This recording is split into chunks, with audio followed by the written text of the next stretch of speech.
ಈ ರೀತಿ ಎಲ್ಲ ಮಾಡಬೇಡಿ ಅಪ್ಪ. ಅಪ್ಪ ಬಾಯಿ ಮುಚ್ಕೊಂಡಿರು. ಪೂಜಾರ್ರೆ, ಆ ಮದುವೆ ವಸ್ತ್ರ ಕೊಡಿ. ಬೇಡ ಬೇಡ ಅಪ್ಪ, ಅಪ್ಪ ಬೇಡ ಅಪ್ಪ, ಅಪ್ಪ ಅಪ್ಪ ಅಪ್ಪ ಪ್ಲೀಸ್. ಸುಮ್ಮನಿರು ಇಶಾ. ಅಪ್ಪ ಪ್ಲೀಸ್ ಅಪ್ಪ. ಏ ಸೂರಜ್,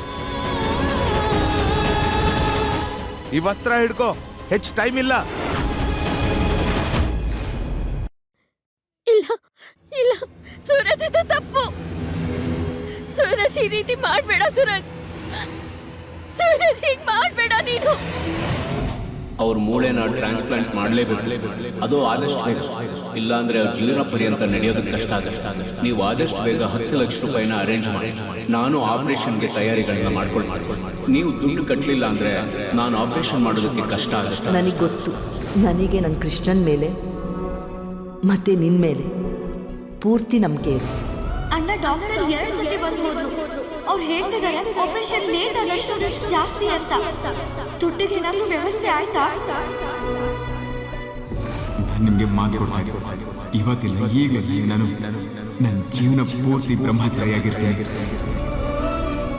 ಅವ್ರ ಕಾಲಿನ ಮೂಳೆ ತುಂಬಾ ಸೂಕ್ಷ್ಮವಾಗಿತ್ತು. ಆಮೇಲೆ ಏಟ್ ಬಿದ್ದ ನಂತರ ಅವ್ರ ಕಾಲು ತುಂಬಾ ಡ್ಯಾಮೇಜ್ ಆಗಿತ್ತು. ಕಾಲಿನ ಆಪರೇಷನ್ ಮಾಡಬೇಕಾಗಿತ್ತು. ಅದು ಅರ್ಜೆಂಟ್ ಆಗಿ. ಅಕಸ್ಮಾತ್ ಮಾಡಲಿಲ್ಲ ಅಂದ್ರೆ ಅವ್ರ ಜೀವನ ಪರ್ಯಂತ ನಡೆಯೋಕ್ಕಾಗಲ್ಲ. ನೀವು 10 ಲಕ್ಷ ರೂಪಾಯಿ ರೆಡಿ ಮಾಡಿ, ನಾನು ಆದಷ್ಟು ಬೇಗ ಆಪರೇಷನ್ಗೆ ರೆಡಿ ಮಾಡ್ತೀನಿ. ನನ್ನ ಜೀವನ ಪೂರ್ತಿ ಬ್ರಹ್ಮಚಾರಿಯಾಗಿರ್ತೀನಿ. ಸೂರಜ್, ಏನ್ ಯೋಚನೆ ಮಾಡ್ತಿದ್ಯಾ ನೀನು? ನಾನು ಹೇಳೋದ್ನೆಲ್ಲ ಕೇಳ್ತೀಯಲ್ವಾ? ಯಜಮಾನ್ರೆ ಅಂತ ಕರೀತೀಯ ತಾನೆ? ಹಾಗಾದ್ರೆ ನೀನು ನನ್ನ ನಿರ್ಧಾರ ಒಪ್ಕೊಳ್ಳೇಬೇಕು. ಬಾ ಈಗ. ಸೂರಜ್, ಬೇಗ ಬಾ. ನಾನು ನಿನಗಾಗ್ಲಿ ನಿನ್ನ ಕಾಲ್ಗಾಗ್ಲಿ ಯಾವತ್ತೂ ಏನೂ ಆಗೋಗಿ ಬಿಡೋದಿಲ್ಲ. ಅರ್ಥ ಆಯ್ತಾ?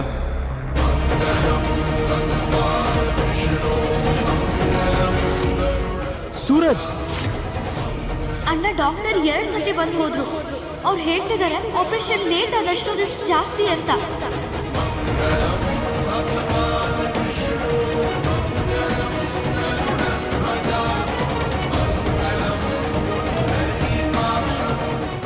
ನನಗೆ ನನ್ನ ಕೃಷ್ಣನ್ ಮೇಲೆ ಮತ್ತೆ ನಿನ್ನ ಮೇಲೆ ಪೂರ್ತಿ ನಂಬಿಕೆ ಇದೆ. ಬೇಡ ಸೂರಜ್, ನೀನ್ ಈ ರೀತಿ ಮಾಡಬೇಡ ಸೂರಜ್. ನಾನು ನಿನ್ನ ಹಣೆ ಬರದಲ್ಲಿ ಈ ಬ್ರಹ್ಮಚಾರಿ ರೌಡಿ ಬರೀತಾ ಇದ್ದೀನಿ.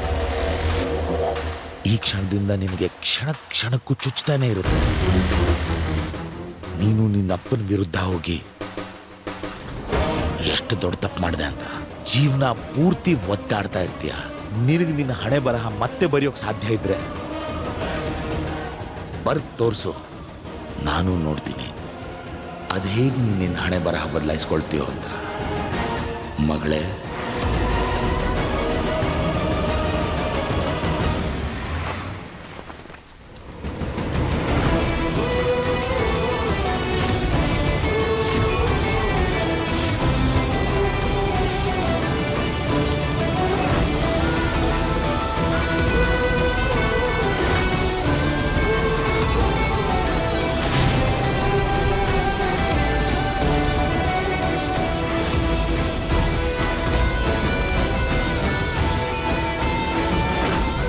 ಪೂಜಾರ್ರೆ,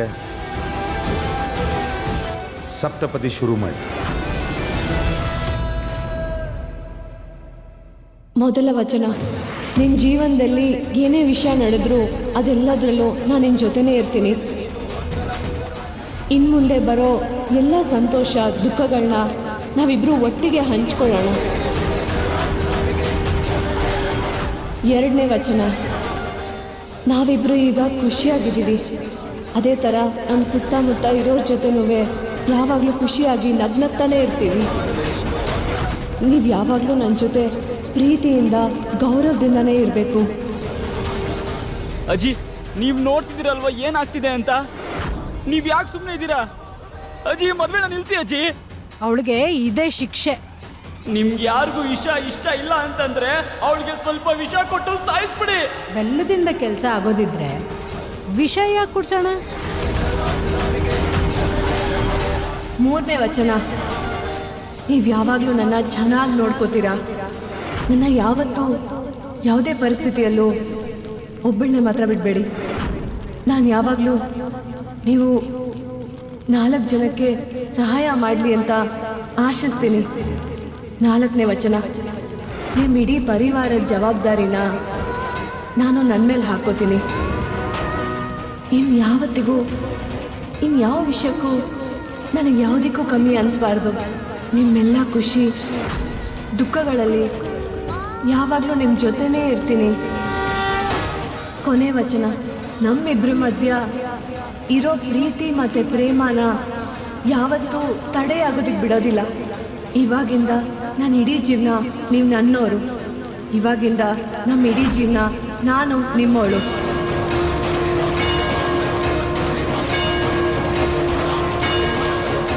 ಈಗ ಹುಡುಗಿ ಹಣೆಗೆ ಸಿಂಧೂರ ಇಡಿ.